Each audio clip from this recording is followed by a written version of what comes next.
Sayyidah Aminah dan Nabi Muhammad melakukan perjalanan ke Mekah. Di Mekah, Abdul Muthalib mengkhawatirkan keadaan Aminah dan Nabi Muhammad. Beliau juga bermimpi bahwa Nabi Muhammad sangat haus. Bibir Nabi Muhammad tengah kering dan membutuhkan air. Mimpi ini membuat Abdul Muthalib gelisah. Beliau menyampaikan kegelisahannya kepada Abu Thalib. Beliau meminta Abu Thalib untuk mencari tahu keberadaan mereka. Setelah berpamitan, Abu Thalib pun berangkat. Dalam perjalanan, ia bertemu dengan rombongan Sayyidah Aminah. Saat Nabi Muhammad tiba di kota Mekah, kabar duka wafatnya Sayyidah Aminah pun telah tersebar antara penduduk Mekah. Di gendongan Abu Thalib, Nabi Muhammad masih tak sadarkan diri. Abdul Muthalib menyambut dengan penuh duka yang mendalam. Kemudian, Abdul Muthalib menggendong Nabi Muhammad masuk ke dalam Ka'bah dan membaringkannya. Lalu ia berdoa demi kesembuhan Nabi Muhammad.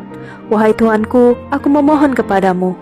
Pagi harinya, di pangkuan Abdul Muthalib, Nabi Muhammad pun tersadar dari pingsan. Nabi Muhammad sedang mengembalakan kambing di sebuah padang yang luas. Saat dia kembali dari mengembala kambing, beliau melihat orang Mekah jual beli budak.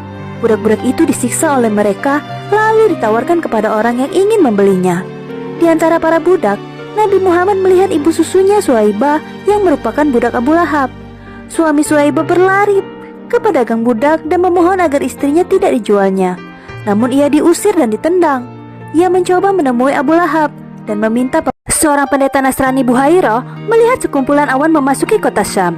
Dia menyaksikan awan itu menaungi sebuah kapilah dagang. Ia membuka kitab sucinya. Di kitab suci tersebut dijelaskan akan ada seorang nabi, di mana saat ia berjalan ada awan putih yang menaunginya. Ia akan menjadi nabi yang membawa keberkahan bagi seluruh umat. Nabi Muhammad dan rombongan tiba di kota Syam. Beliau melihat orang-orang dicambuk dan dilempar batu.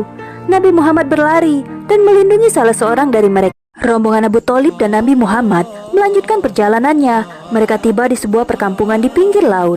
Sejenak, Nabi berhenti dan memandangi lautan yang luas.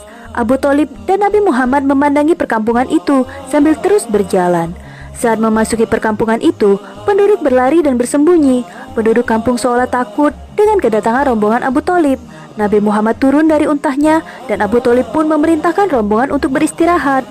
Nabi Muhammad mengambil kurma lalu memanggil rombongan Abu Thalib dan Nabi Muhammad melanjutkan perjalanannya. Mereka tiba di sebuah perkampungan di pinggir laut. Sejenak, Nabi berhenti dan memandangi lautan yang luas. Abu Thalib dan Nabi Muhammad memandangi perkampungan itu sambil terus berjalan. Saat memasuki perkampungan itu, penduduk berlari dan bersembunyi. Penduduk kampung seolah takut dengan kedatangan rombongan Abu Thalib. Nabi Muhammad turun dari untahnya dan Abu Thalib pun memerintahkan rombongan untuk beristirahat. Nabi Muhammad mengambil kurma lalu memanggil